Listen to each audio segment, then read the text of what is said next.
Russian losses revealed.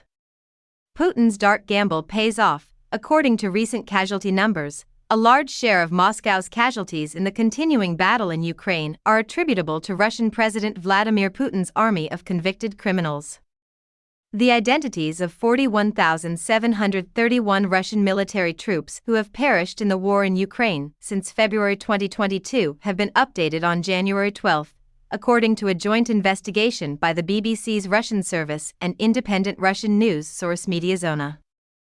According to the report, the real loss toll was larger than what was reported by the probe. Currently, 37% of all Russian casualties are volunteers, prisoners, or recruits from private military groups. 12% of these casualties were enlisted in response to Putin's partial mobilization order from September 2022. According to the Russian service of the BBC, 7,717 Russian colonial prisoners of war who died in Ukraine have been identified. According to the research, some of those casualties' remains were discovered on battlefields after a period of many months. Newsweek has not conducted its own investigation to confirm the casualty estimates. To get a response, Newsweek reached out to Russia's defense ministry. As part of his war in Ukraine in 2022, Putin brought back the Stalinist practice of sending executed criminals, among them at least 2 cannibals, to fight for his cause. Since the war started, the Kremlin has enlisted tens of thousands of prisoners to form its Stormzy squads. These squads are sent out to conduct infantry-led frontal assaults on the most hazardous areas of the battlefield, where they are expected to endure high levels of attrition. In December 2023, Newsweek learned that over 100,000 convicted felons have been granted presidential pardons in return for 6 months of military service in Ukraine.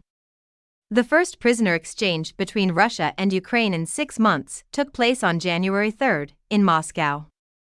According to the Russian Defense Ministry, 248 service members went back to their home countries as a result of the trade.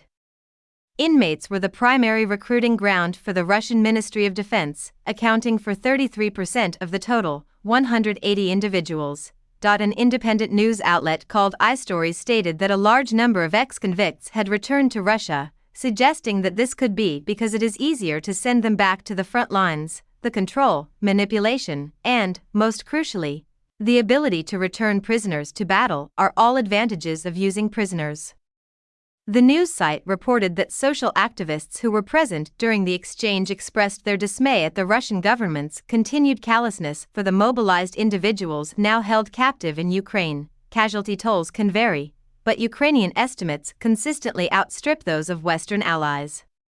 Russia is tight-lipped on the amount of casualties it has suffered during the conflict. Sergei Shoigu, Russia's defense minister, announced 5,937 casualties since hostilities started in September 2022. 3 further reports from the military ministry have confirmed the deaths of 162 more soldiers. The United States National Security Council reported in early May 2023 that 20,000 had died and 100,000 had been injured in Russia since December 2022. This came after Joint Chiefs of Staff Chairman General Mark Milley estimated in November 2022 that 100,000 people died in the first 8 months of the invasion. Russia had a total of 189,500 to 223,000 casualties, including 35,500 to 43,000 dead and 154,000 to 180,000 wounded, according to an assessment leaked in April 2023 by the U.S. Defense Intelligence Agency. Ukraine follows Russia's lead and rarely releases its own military casualty numbers. Western intelligence estimates, however, indicate that they are also large, according to a leaked assessment from the U.S. Defense Intelligence Agency in April 2023.